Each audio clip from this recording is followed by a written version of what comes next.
नमस्ते अस्तु भगवन् विश्वेश्वराय महादेवाय त्र्यंबकाय त्रिपुरांतकाय त्रिकाग्निकालाय कालाग्निरुद्राय नीलकंठाय मृत्युंजयाय सर्वेश्वराय सदाशिवाय श्रीमन्महादेवाय नमः। गुरुब्रह्मा गुरुविष्णु गुरुदेवो महेश्वरः गुरु साक्षात् परब्रह्म तस्मै श्री गुरुवे नमः। गुरुवे सर्वलोकानां विषजे भौरोगिणां निधये सर्वविद्यानां श्रीं दक्षिणामूर्तये नमो नमः। पूज्याय राघवेन्द्राय सत्यधर्मरताय च भजतां कल्पवृक्षाय नमतां कामधेनवे गुरुराघवेन्द्राय नमः। गुरुराघवेन्द्राय नमः। गुरुराघवेन्द्राय नमः। बोलो भगवान शिरडी सद्गुरु साईनाथ महाराज की जय। जगद्गुरु आदि शंकराचार्य महाराज की जय। शंकर मध्व रामानुजाचार्य महाराज की जय। ಮಕರ ರಾಶಿ ಮಕರ ಲಗ್ನದಲ್ಲಿರ್ತಕ್ಕಂಥವರಿಗೆ ಬುಧನ ಆಸ್ಥಾನ ಚೆನ್ನಾಗಿದ್ದು ಗುರುವಿನ ಅನುಗ್ರಹ ಇರೋದ್ರಿಂದ ಹಣಕಾಸಿನ ವಿಚಾರದಲ್ಲಿ ಸ್ವಲ್ಪ ಮಟ್ಟಿಗೆ ಮಂದಗತಿಯಲ್ಲಿ ಸಾಗಿದ್ರು ವ್ಯವಹಾರಗಳಲ್ಲಿ ಆರ್ಥಿಕ ಪರಿಸ್ಥಿತಿ, ಹೊಸದಾಗಿ ಮಾಡುವ ಕೆಲಸ ಅಥವಾ ವೃತ್ತಿಯ ಅಭಿವೃದ್ಧಿ ಅಥವಾ ಯಾವುದೇ ಒಂದು ವ್ಯವಹಾರಗಳಲ್ಲಾದರೂ ತಾವು ಏನು ಅಂದುಕೊಂಡಿದ್ರು ಅಂದುಕೊಂಡಿದ್ದಕ್ಕಿಂತ ಸುಭಿಕ್ಷವಾಗಿ ಸಿದ್ಧಿಪಡಿಸಿಕೊಳ್ಬಹುದು. ಹಾಗೆ ಫಲಾಫಲಗಳಲ್ಲಿ ಒಂದು ಬದಲಾವಣೆಯನ್ನು ತಂದುಕೊಂಡು ಹಿರಿಯ ಉಪಾಸನೆ ಮಾಡುವಂಥ ಕಾಲ ನಿಮ್ಮದಾಗಬಹುದು. ಮಾಡಬೇಕಾಗಿರ್ತಕ್ಕಂಥದ್ದು ಯಾವುದೇ ವೃತ್ತಿಯಲ್ಲಿರ್ತಕ್ಕಂಥವರಾದರೂ ಒಂದಷ್ಟು ಅಭಿವೃದ್ಧಿಯನ್ನು ಕಾಣಬೇಕಾದ್ರೆ ಮೊದಲು ನೀವು ತೆಗೆದುಕೊಳ್ಬೇಕಾಗಿರ್ತಕ್ಕಂಥ ನಿರ್ಣಯ ಹನುಮನ ಸಾನ್ನಿಧ್ಯಕ್ಕೆ ಬರ್ತಕ್ಕಂಥದ್ದು. ಮನೋಜವಂ ಮಾರುತತುಲ್ಯ ವೇಗಂ ಜಿತೇಂದ್ರಿಯಂ ಬುದ್ಧಿಮತಾಂ ವರಿಷ್ಠಂ ವಾತಾತ್ಮಜಂ ವಾನರದ ಮುಖ್ಯಂ ಶ್ರೀರಾಮದೂತಂ ಶಿರಸಾನಮಾಮಿ. ಹೀಗೆ ಪ್ರಸನ್ನ ಆಂಜನೇಯ ಸ್ವಾಮಿಯನ್ನು ಶ್ರದ್ಧಾಭಕ್ತಿಯಾಗಿ ಪ್ರಾರ್ಥನೆ ಮಾಡಿ ಮನಸ್ಸಲ್ಲಿರ್ತಕ್ಕಂಥ ದ್ವಂದ್ವ ಚಿಂತನೆಗಳನ್ನು ದೂರ ಮಾಡಿ ಸಾಧ್ಯವಾದಷ್ಟು ಆರೋಗ್ಯಕರವಾದಂಥ ಬೆಳವಣಿಗೆಯನ್ನು ಮಾಡಬೇಕು. ನಮ್ಮಲ್ಲಿ ಒಂದಷ್ಟು ಬದಲಾವಣೆ ಇದೆ. ಬದಲಾವಣೆಯ ಕಾಲದಲ್ಲಿ ಅತ್ಯುತ್ತಮವಾದಂತಹ ಅದ್ಭುತವಾದಂತಹ ಚಿಂತನೆ ಇದೆ. ಅದಕ್ಕೆ ಸಂಬಂಧಪಡ್ತಕ್ಕಂತಹ ಗುರು ಹಿರಿಯರ ಆಶೀರ್ವಾದ ನಿಮಗಿದೆ. ಅದಕ್ಕಾಗಿ ನೀವು ಮೊದಲು ಮಾಡಬೇಕಾಗಿರ್ತಕ್ಕಂಥದ್ದು ನಿಮ್ಮ ಮನೆ ದೇವರ ಪ್ರಾರ್ಥನೆ. ಕೆಲಸ ಕಾರ್ಯ ಮಾಡಬೇಕಾದ್ರೂ ಒಂದು ಆಲೋಚನೆ ಮಾಡಿ. ಸರಿಯಾದ ಸನ್ಮಾರ್ಗದಲ್ಲಿ ನಡಿಬೇಕಾದ್ರೆ 2 ಕರಿಮೆಣಸನ್ನ ಅಂದ್ರೆ ಕಪ್ಪು ಮೆಣಸು ಅಥವಾ ಕರಿಮೆಣಸು ಅಥವಾ ಅಡಿಗೆ ಬಳಸ್ತಕ್ಕಂತಹ ಮೆಣಸು, ಇಂತಹ 2 ಮೆಣಸುಕಾಳನ್ನ ನಿಮ್ಮ ರೈಟ್ ಸೈಡ್ ವಾಚ್ ಪಾಕೆಟಲ್ಲೋ ಇಟ್ಕೊಳ್ಳೋದ್ರಿಂದ ಮಕರ ರಾಶಿಯವರು ಒಂದಷ್ಟು ದೃಷ್ಟಿದೋಷದಿಂದಲೂ ದೂರ ಇರ್ತೀರಿ. ಹೆಚ್ಚಿನ ಆರೋಗ್ಯಕರವಾದ ಚಿಂತನೆಯನ್ನು ತಾವು ಮಾಡ್ತೀರಿ.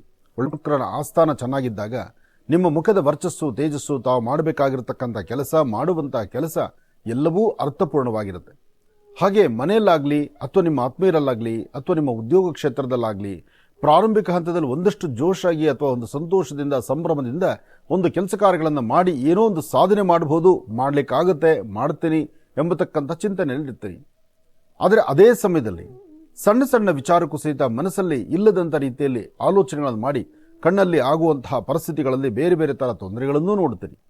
ಸಣ್ಣ ಪುಟ್ಟ ವಿಚಾರಕ್ಕೂ ವ್ಯಾಜ್ಯಗಳಾಗುವಂಥದ್ದು, ಗಲಾಟೆ ಮಾಡಿಕೊಳ್ಳುವಂಥದ್ದು ಅಥವಾ ಯಾವುದಾದ್ರೂ ಒಂದು ನೋವಿಗೆ ನೀವು ಸಿಲುಕೊಳ್ಳುವಂಥ ಪರಿಸ್ಥಿತಿ ಇರುತ್ತೆ.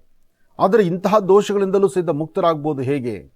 ಪೂರ್ವಾಭಿಮುಖವಾಗಿ ನಿಂತು ಸೂರ್ಯದೇವರನ್ನ ಪ್ರಾರ್ಥನೆ ಮಾಡಿ. ಸಾಧ್ಯವಾದರೆ 1 ಚಿಟಿಕೆಯಷ್ಟು ಅಕ್ಕಿ, 1 ಚಿಟಿಕೆಯಷ್ಟು ಉದ್ದು, ಅಕ್ಕಿ ಮತ್ತು ಉದ್ದನ್ನು ಕೈಗೆತ್ಕೊಂಡು ಅದನ್ನು ಪೂರ್ವಾಭಿಮುಖವಾಗಿ ನಿಂತು ದೃಷ್ಟಿ ತೆಗೆದು ಅದನ್ನು ನೈಋತ್ಯಾಭಿಮುಖವಾಗಿ ನಿಂತು ಹಸಿರು ಗಿಡದ ಮೇಲೆ ಹಾಕೋದ್ರಿಂದ ಇರ್ತಕ್ಕಂಥ ದೋಷಗಳು, ಸಮಸ್ಯೆಗಳನ್ನು ದೂರ ಮಾಡಿಕೊಳ್ತೀರಿ. ಹಣಕಾಸಿನ ವಿಚಾರದಲ್ಲಿ, ವ್ಯಾಪಾರ ವ್ಯವಹಾರಗಳಲ್ಲಿ, ಆತ್ಮೀಯರೊಂದಿಗೆ, ಸ್ನೇಹಿತರೊಂದಿಗೆ, ಕುಟುಂಬದ ಹಿರಿಯರೊಂದಿಗೆ ಸಣ್ಣ ಪುಟ್ಟ ವಿಚಾರಕ್ಕೂ ಸಹಿತ ವ್ಯಾಜ್ಯ ಮಾಡ್ಕೊಳ್ತೀರಿ, ಗಲಾಟೆ ಮಾಡ್ಕೊಳ್ತೀರಿ, ಮನಸ್ಸು ನೆಮ್ಮದಿದಂಥ ರೀತಿ ನೋಡ್ಕೊಳ್ತೀರಿ. ಅಧಿಕವಾದಂತಹ ರೀತಿ ಸಮಸ್ಯೆ ಎದುರಾಗಬೇಕಾದ್ರೆ ನಿಮ್ಮ ನಡವಳಿಕೆಗಳಾಗಲಿ ಅಥವಾ ನಿಮ್ಮ ವ್ಯವಹಾರಗಳಾಗಲಿ ಸ್ವಲ್ಪ ತೊಂದರೆ ಆಗುತ್ತೆ. ಎಚ್ಚರಿಕೆ ವಹಿಸಿದ್ರೆ ಮಾತ್ರ ಅದೇ ಅದ್ಭುತವಾದ ಫಲವನ್ನು ಸಿದ್ಧಪಡಿಸ್ಕೊಳ್ತೀರಿ. ಆರೋಗ್ಯದಲ್ಲಿ ವ್ಯತ್ಯಾಸ ಆಗುತ್ತೆ. ಅದಕ್ಕಾಗಿ ಆರೋಗ್ಯದಲ್ಲಿ ಬರ್ತಕ್ಕಂಥ ಒಂದು ಅಚಾತುರ್ಯ ತೊಂದರೆಗಳಿಗೆ ಅದರ ಪರಿಹಾರ ಭಾಗವಾಗಿ ನೀವು ಹೇಗಿರಬೇಕು? ಸಾಧ್ಯವಾದಷ್ಟು ನಿಮ್ಮ ಆರೋಗ್ಯ ಸರಿ ಹೋಗಬೇಕಾದ್ರೆ ಒಳ್ಳೆ ಆಹಾರ ಪದ್ಧತಿ ಆಗಬೇಕು. ಆಹಾರವನ್ನು ಕ್ರಮವಾಗಿ ತೆಗೆದುಕೊಳ್ಳಿ. ಒಳ್ಳೆ ಆರೋಗ್ಯವನ್ನು ಸುಧಾರಣೆ ಮಾಡ್ಕೊಳ್ತೀರಿ. ಪ್ರಯಾಣವಾಗಲಿ ಅಥವಾ ವ್ಯವಹಾರವಾಗಲಿ, ಕೆಲಸ ಕಾರ್ಯಗಳಾಗಲಿ ಅಥವಾ ಕುಟುಂಬದ ಸದಸ್ಯರೊಂದಿಗೆ ಹಸನ್ಮುಖಿತನ ನಗುಮುಖ ಆಗಲಿ ಅಥವಾ ನಿಮ್ಮ ಮೇಲಧಿಕಾರಿಗಳೊಂದಿಗೆ ಕೂತು ಏನಾದರೂ ಒಂದು ಹೊಸತನವನ್ನು ಆಲೋಚನೆ ಮಾಡ್ತಕ್ಕಂಥದ್ದಾಗಲಿ, ಇದೆಲ್ಲದರ ಬಗ್ಗೆ ಸರಿಯಾದ ಅರಿವು ತಂದುಕೊಳ್ಬೇಕು. ಹಾಗೆ ವ್ಯಾಪಾರ ವ್ಯವಹಾರ ಮಾಡುವಾಗ ಸ್ವಲ್ಪ ಎಚ್ಚರಿಕೆ ಬೇಕು. ಏನೇ ಕೆಲಸ ಕಾರ್ಯ ಮಾಡಬೇಕಾದ್ರೂ ಸ್ವಲ್ಪ ಜಾಗೃತರಾಗಿ ನಿಂತ್ಕೊಂಡು ಕೆಲಸ ಮಾಡಬೇಕು. ನೀವು ಮಾಡುವ ಪ್ರತಿಯೊಂದು ಕಾಯಕದಲ್ಲೂ ಒಂದಷ್ಟು ಅಚಾತುರ್ಯಗಳಾಗಬಹುದು. ಹಾಗೆ ವಿದ್ಯಾರ್ಥಿಗಳು ಓದೋದ್ರ ಕಡೆ ಗಮನ ಬೇಕು. ಕುಟುಂಬದಲ್ಲಿರ್ತಕ್ಕಂಥವರು ಸಾಧ್ಯವಾದಷ್ಟು ಮೌನ ವಹಿಸಬೇಕು. ಯಾವುದೇ ವಿಚಾರ ಅಂತ ಬಂದರೂ ಅದನ್ನು ಹೇಗೆ ತಗೊಳ್ಬೇಕು, ಚಲಲ್ಲಿ ಅಷ್ಟೇ ತಗೊಳ್ಬೇಕು. ಬೇಡದ ವಿಚಾರಗಳಿಗೆ ತಲೆ ಹಾಕಿ ಕಣ್ಣೀರು ಹಾಕುವಂಥ ಪರಿಸ್ಥಿತಿ ತಂದುಕೊಂಡು ಮನಸ್ಸನ್ನು ನೊಂದುಕೊಂಡು ಅದರಲ್ಲೂ ಎಡಗಡೆ ಮೊಣಕಾಲಾಗಲಿ ಕಾಲಿನ ಹೆಬ್ಬೆರಳಾಗಲಿ ಪೆಟ್ಟು ಮಾಡಿಕೊಳ್ಳುವಂಥ ಕಾಲವೂ ಸನ್ನಿಹಿತವಾದ್ದರಿಂದ ಆದಷ್ಟು ಜಾಗೃತರಾಗಿರಿ. ಹಾಗೆ ಚಂದ್ರ ನಿಮ್ಮ ಜಾತಕದಲ್ಲಿರ್ತಕ್ಕಂಥ ಸಾನ್ನಿಧ್ಯದಲ್ಲಿ ಅಷ್ಟು ಲಾಭ ಇಲ್ಲದರಿಂದ ಆರೋಗ್ಯದ ಮೇಲೂ ದುಷ್ಪರಿಣಾಮ, ಮಾನಸಿಕವಾದಂಥ ಒತ್ತಡ, ಜೊತೆಯಲ್ಲಿರ್ತಕ್ಕಂಥ ಕೈಯಲ್ಲಿರ್ತಕ್ಕಂಥ ವಸ್ತುಗಳನ್ನು ಎಲ್ಲೋ ಇಟ್ಟು ಬರೀ ಹುಡುಕಾಟ ಮಾಡತಕ್ಕಂಥದ್ದು, ಇಂತೆಲ್ಲ ಸಮಸ್ಯೆ. ಯಾವುದೇ ವ್ಯವಹಾರ ಮಾಡಬೇಕಾದ್ರೂ ಸ್ವಲ್ಪ ಜೋಪಾನ. ಯಾರನ್ನ ನಂಬಿದ್ರೂ ನಂಬಿರ್ತಕ್ಕಂಥ ವ್ಯಕ್ತಿಗಳು ಕೈ ಹಿಡದೇ ನಡೆಸೋರಾದರೂ ನಡುಬೀದಿಯಲ್ಲಿ ಬಿಟ್ಟು ಹೋಗ್ತಾರೆ ವಿನಃ ಅವರು ಸಂಪೂರ್ಣವಾಗಿ ಕೈ ಹಿಡಿದು ನಡೆಸೋರಲ್ಲ. ಆದರೆ ಇವತ್ತು ಯಾರೊಬ್ಬರನ್ನ ನಂಬಿ ನೀವು ಮುಂದೆ ಹೋಗೋದು ಸಮಂಜಸ ಅಲ್ಲ. ನಿಮ್ಮ ಜ್ಞಾನ, ನಿಮ್ಮ ಹತ್ತಿರದಲ್ಲಿರ್ತಕ್ಕಂಥ ಅವರ ಚಿಂತನೆ ಅಥವಾ ನಿಮ್ಮ ಜನ್ಮದಾತರು, ನಿಮ್ಮ ಒಡ ಹುಟ್ಟಿದವರು ಅಂತಹವರು ಮಾತ್ರ ಇವತ್ತು ನಿಮ್ಮನ್ನು ಕೈ ಹಿಡಿಬೋದು.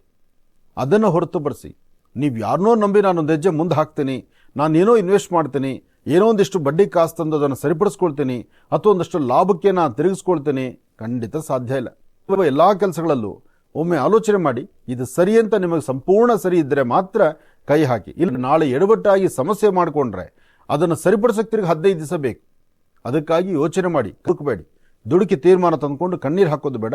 ಆದಷ್ಟು ಜಾಗೃತರಾಗಿರಿ, ಎಚ್ಚರಿಕೆ ಆಗಿರಿ. ಹೆಣ್ಣು ಮಕ್ಕಳು ನಿಮ್ಮ ಮೂಗಿನ ತುದಿಯಲ್ಲಿರ್ತಕ್ಕಂಥ ಕೋಪವನ್ನು ಕಡಿಮೆ ಮಾಡಿಕೊಂಡು ಹಸನ್ಮುಖಿಯಾಗಿ ನಗನಗ್ತಾ ಇದ್ದರೆ ಅಸಾಧ್ಯವಾದ್ದನ್ನು ಸಾಧನೆ ಮಾಡ್ಕೊಳ್ತೀರಿ.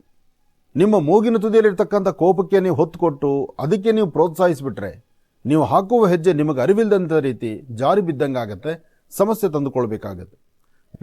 ವಿದ್ಯಾರ್ಥಿನಿಯರು ಓದಲಿಕ್ಕೆ ಕೂತ್ಕೊಳ್ಳುವಂಥವ್ರು, ಓದುವಂಥವ್ರು, ಕಾಲೇಜಿಗೆ ಹೋಗುವಂಥವ್ರು, ಶಾಲೆಗೆ ಹೊರಡುವಂಥವ್ರು ಶ್ರಮವಹಿಸಿ ಓದಲೇಬೇಕು. ಒಳ್ಳೆ ಜ್ಞಾನವಂತರಾಗಬೇಕು. 4 ಜನದ ಮಧ್ಯೆ ತಲೆ ಬುಗ್ಸಿ ನಿಲ್ಲೋದಕ್ಕಿಂತ ಒಂದಿಷ್ಟು ವಿದ್ಯಾಭ್ಯಾಸವನ್ನು ಮಾಡಿ ತಲೆ ಎತ್ತಿ ನಿಲ್ಲಬೇಕಾದ್ದು ನಿಮ್ಮ ಧರ್ಮ. ಹಾಗಾಗಿ ಶ್ರಮಕ್ಕೆ ತಕ್ಕ ಪ್ರತಿಫಲ ಇದೆ, ಶ್ರಮಿಸಿ. ರೈತ ಬಾಂಧವರು ಭೂಮಿ ಬಗ್ಗೆ ಚಿಂತನೆ ಮಾಡತಕ್ಕಂಥವ್ರು, ಭೂಮಿ ಬಗ್ಗೆ ಚಿಂತನೆ ಮಾಡತಕ್ಕಂಥವ್ರಿಗೆ ಭೂಮಿಯಿಂದ ಸಾಕಷ್ಟು ಲಾಭವಿದೆ. ಸಣ್ಣ ಪುಟ್ಟ ವಿಚಾರಕ್ಕೂ ಅರ್ಧ ತಲೆನೋವು, ಆರೋಗ್ಯ ಸರಿಯಿಲ್ಲದಿರತಕ್ಕಂಥದ್ದು, ಮಾನಸಿಕವಾದಂಥ ಒತ್ತಡ ಎದುರಾಗುವಂಥದ್ದು ಇದೆಲ್ಲವೂ ಕಂಡು ಬರ್ಬೋದು. ಆದರೆ ಮಾಡುವಂಥ ಕೆಲಸ ಕಾರ್ಯಗಳಲ್ಲಿ ಅಧಿಕವಾದಂತಹ ಲಾಭ ನಿಮಗೆ ಸಿಗಬೇಕಾದ್ರೆ ಮಹಾಗಣಪತಿಯನ್ನು ಪ್ರಾರ್ಥನೆ ಮಾಡಿ. ಗಣಪನ ಅನುಗ್ರಹದಿಂದ ಇಷ್ಟಾರ್ಥವನ್ನು ಸಿದ್ಧಿಪಡಿಸ್ಕೊಳ್ಬೋದು. ಮೊದಲು ಗುರು ಅನುಗ್ರಹ ಪಡಿಬೇಕು, ದೇವಿಯ ಆರಾಧನೆ ಮಾಡಬೇಕು. ಎಲ್ಲಾದರೂ ಒಂದು ಶಕ್ತಿ ದೇವತೆ, ದೇವರ ಸಾನ್ನಿಧ್ಯ, ಅಲ್ಲಿ ಹೋಗಿ ಧ್ವಜಸ್ತಂಭದ ಸಾನ್ನಿಧ್ಯದಲ್ಲಿ, ಅಂದರೆ ದೇವರ ಸಾನ್ನಿಧ್ಯದ ಮುಂಭಾಗದಲ್ಲಿರ್ತಕ್ಕಂಥ ಧ್ವಜಸ್ತಂಭದ ಹತ್ರ ಅಲ್ಲಿ ಒಂದು ದೀಪವನ್ನು ಹಚ್ಚಿ ನಮಸ್ಕಾರ ಮಾಡತಕ್ಕಂಥದ್ದು. ಗೊತ್ತಿರ್ತಕ್ಕಂಥದ್ದು ನನ್ನಿಂದಲೇ ಸಾಧ್ಯ, ನಾನು ಹೇಳ್ದಂಗೆ ಆಗಬೇಕು, ನಾನೇನು ಹೇಳಿದಿರೋ ಅದೇ ನಡೆಯುತ್ತೆ ಅಂತಕ್ಕಂಥದ್ದಕ್ಕಿಂತ ಸ್ವಲ್ಪ ನಿಮ್ಮ ನಡೆನುಡಿಕೆಗಳಲ್ಲಿ ಬದಲಾಯಿಸಿಕೊಂಡ್ರೆ ತುಂಬಾ ಬದಲಾವಣೆಯನ್ನು ಅದ್ಭುತವಾಗಿ ಸಿದ್ಧಿಪಡಿಸ್ಕೊಳ್ತೀರಿ. ಚಂಚಲತೆಯಾಗಿದ್ದು ಯಾವುದೇ ಒಂದು ಕೆಲಸ ಆದರೂ ಪರಿಪೂರ್ತಿಯಾಗಿ ಆಗುತ್ತೋ ಇಲ್ವೋ, ಮಾಡುವಂಥ ಕೆಲಸದಲ್ಲಿ ಎಲ್ಲವೂ ಸಹಿತ ಕಾರ್ಯಸಿದ್ಧಿ ಆಗುತ್ತೋ ಇಲ್ವೋ ಎಂಬತಕ್ಕಂಥ ಚಿಂತನೆಯಲ್ಲಿದ್ದೀರಿ. ಆದರೆ ವಿಧಾತ ಲಿಖಿತಾರೇಖ ಲಲಾಟಾಕ್ಷರ ಮಾಲಿಕ ಸೃಷ್ಟಿಕರ್ತ ಬ್ರಹ್ಮ, ಆತ ಏನು ಬರೆದಿದ್ದಾನೋ, ಇವತ್ತು ಏನಾಗಬೇಕು ಅಂತ ಚಿಂತನೆ ಇದೆಯೋ ಅದೇ ನಡೀತಕ್ಕಂಥದ್ದು.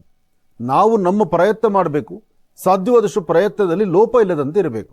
ನಮ್ಮ ಚಿಂತನೆ, ನಮ್ಮ ಆಲೋಚನೆ, ನಾವು ಏನು ಚಿಂತನೆ ಮಾಡ್ತೀವೋ ಅದು ನಡೀಬೇಕು ಅಂತಕ್ಕಂಥ ಒಳ್ಳೆ ಮನಸ್ಸು ನಮಗಿರಬೇಕು. ಕೆಲಸಕ್ಕೆ ಹೊರಡೋಕ್ಕೆ ಮುನ್ನ, ಹೆಜ್ಜೆ ಹಾಕೋಕ್ಕೆ ಮುನ್ನ ಅಪನಂಬಿಕೆಯಿಂದ ಆಗುತ್ತೋ ಇಲ್ವೋ ಎಂಬತಕ್ಕಂಥದರ ಒಂದು ಮನಸ್ಥಿತಿ ನಿಮಗಿದ್ರೆ ಅದು ಯಾವುದೂ ಸಾಧನೆ ಮಾಡಲಿಕ್ಕಾಗೋಲ್ಲ. ಹಾಗೆ ಒಂದು ದೊಡ್ಡ ಜವಾಬ್ದಾರಿತ್ವಂಥ ಸ್ಥಾನದಲ್ಲಿದ್ದು ಜವಾಬ್ದಾರಿಗಳನ್ನು ನಿಭಾಯಿಸಬೇಕಾದ್ರೆ ಅದರ ಪೂರ್ವಭಾವಿಯಾಗಿ ಸಾಧಕ ಬಾಧಕಗಳನ್ನೂ ಚಿಂತನೆ ಮಾಡಬೇಕು. ಅದು ಆಗುತ್ತೋ ಇಲ್ವೋ ಅಥವಾ ಕೈ ಹಿಡಿಯುತ್ತೋ ಕೈ ಹಿಡಿಯಲ್ವೋ, ನೀವು ತೆಗೆದುಕೊಳ್ಳುವಂತಹ ಹಾಕುವಂಥ ಹೆಜ್ಜೆ ನಿರ್ಣಯ ಇದೆಯಲ್ಲ ಅದನ್ನು ಯೋಚನೆ ಮಾಡಿ ನಡೆಸಬೇಕು. ಇದೆಲ್ಲದರ ಜೊತೆಗೆ ನೀವು ಹಳದಿ ಕಲರ್ ವಸ್ತ್ರ, ಹಳದಿ ಕಲರ್ ಗಂಧ, ಹಳದಿ ಕಲರ್ ಪುಷ್ಪಗಳನ್ನು ಪ್ರಾಂತ್ಯದಲ್ಲಿರ್ತಕ್ಕಂಥ ದೇವರಿಗೋ ದೇವಿಗೋ ಅರ್ಪಣೆ ಮಾಡಬೇಕು. ಜೊತೆಗೆ ನಿಮ್ಮ ಮಾತೃಶ್ರೀ, ನಿಮ್ಮ ತಾಯಿಯ ಪಾದ ಮುಟ್ಟಿ ನಮಸ್ಕಾರ ಮಾಡಬೇಕು. ಇದರಿಂದ ಸಾಕಷ್ಟು ಒಳಿತನ್ನ ತಾವು ಸಿದ್ಧಿಪಡಿಸ್ಕೊಳ್ತೀರಿ. ಒಳ್ಳೆಯದಾಗಲಿ, ಶುಭವಾಗಲಿ.